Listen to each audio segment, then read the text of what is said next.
Numbers आ गए हैं।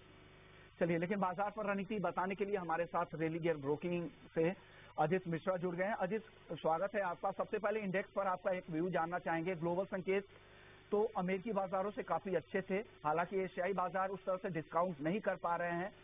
Bank of Japan की आज दरों पर फैसला भी आने वाले हैं, पीएमआई आंकड़े भी चीन के बाजार में आने वाले हैं, तो कुछ अहम डेटा से पहले बाजार एक दायरे में कह सकते हैं एशियाई बाजार।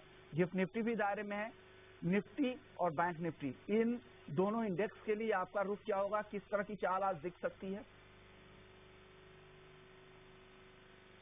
तरीके से 2 दिनों में हमने एक रिस्पॉन्स देखा है मार्केट में कि अपने लॉन्ग टर्म एवरेजेस को रीटेस्ट करने के बाद, जैसे निफ्टी में 18,800 के लेवल को टेस्ट करने के बाद एक अटेम्प्ट है रिकवरी का।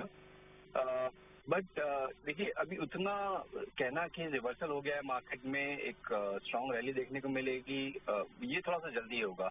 कंसिडरिंग पहले सपोर्ट था वो अब रेजिस्टेंस से रेक करेगा, तो 19,200 से 300 का जोन ये काफी स्ट्रांग रेजिस्टेंस रेक करेगा। और बावजूद इसके, जैसे कि ग्लोबल मार्केट के तेजी के संकेत के बावजूद भी हम अगर नहीं देख रहे हैं, तो कहीं ना कहीं वही इंडिकेशन है कि जो रिस्पाइट था वो कहीं ना कहीं डिस्काउंट किया है कि ग्लोबल मार्केट में थोड़ा सा रिबाउंड आ सकता है उसको। तो अब मुझे लगता है कि हायर लेवल्स पे आपको एक बार को जो लॉन्ग्स हैं आपको थोड़ा सा रिड्यूस करना चाहिए, शॉर्टिंग की अपॉर्चुनिटी देखनी चाहिए। और ट्रेंड जब तक कि आप 19,500 के नीचे, जब तक आपको मान के चलिए कि सेलिंग राइज ही मेंटेन करके रखना है जो ट्रेंड फॉलोअर्स है। इंट्राडे में डेफिनेटली आपको दोनों साइड की अपॉर्चुनिटीज मिलेगी। बैंकिंग देखिए कंपैरेटिवली वीकर स्ट्रक्चर है, यहाँ पे आपको जो एक रिस्पाइट मिला है वो उतना सिग्निफिकेंट नहीं है, खासतौर से प्राइवेट बैंकिंग मेजर्स के अभी तक जो टेक्सचर है, जो उनका स्ट्रक्चर है, वो अभी भी चेंज नहीं हुआ है। तो मुझे लगता है कि ये अंडर परफॉर्मेंस बैंकिंग में तो डेफिनेटली कंटिन्यू रहेगी। और मतलब शॉर्टिंग में in fact even at current levels banking index को देखा जा सकता है। तो दोनों ही इंडेक्स में रुख नेगेटिव साइड का ही रहेगा पोजिशनली अगर बात करें तो। अजीत जी का कहना यही है कि जो लॉन्ग पोजीशन है उसका रिव्यू करें, क्या ये तेजी आगे कंटिन्यू होगी कि नहीं, इस पर सवाल है। तो यहाँ पर शॉर्ट की अपॉर्चुनिटीज आपको हर उछाल पर देखने चाहिए, वो मौके ढूंढने चाहिए। और अगर स्टॉक की स्पेसिफिक बात करें अजीत जी, तो क्या लग रहा है, कहाँ मौके दिख रहे हैं? 2 टॉपिक आज के लिए बताइए इंट्राडे के लिए। बिल्कुल, तो देखिए यहाँ पे जैसे कि अभी भी कुछ एक पॉकेट्स हैं जहाँ पे स्ट्रेंथ बनी हुई है बैंकिंग के अलावा।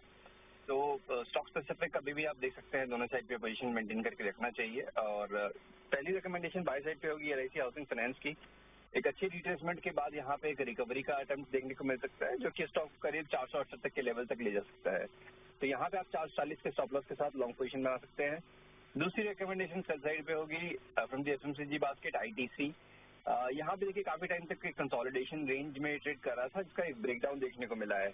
तो अब एक पॉज है, मेरे हिसाब से ये प्रॉफिट टेकिंग एक्सटेंड करेगी और नियर टर्म में करीब 416 तक के लेवल्स पॉसिबल हैं कि ये आपको देखने को मिल जाए। तो 437 के स्टॉप लॉस के साथ आप आईटीसी को भी शॉर्ट कर सकते हैं। आपने वक्त निकाला, 2 टॉपिक बताया। एलआईसी हाउसिंग फाइनेंस 440 का स्टॉप लॉस लगाया, 468 रुपए के टारगेट के लिए खरीदारी की सलाह है। आईटीसी बिकवाली की सलाह है, 437 का स्टॉप लॉस लगाया, 416 रुपए नीचे की तरफ आईटीसी आ सकता है। एक बाई और एक सेल कॉल अजीत जी की तरफ से है। अब चलिए, हमारे सहयोगी शरद भी जुड़ गए। शरद, सबसे पहले आप बताइए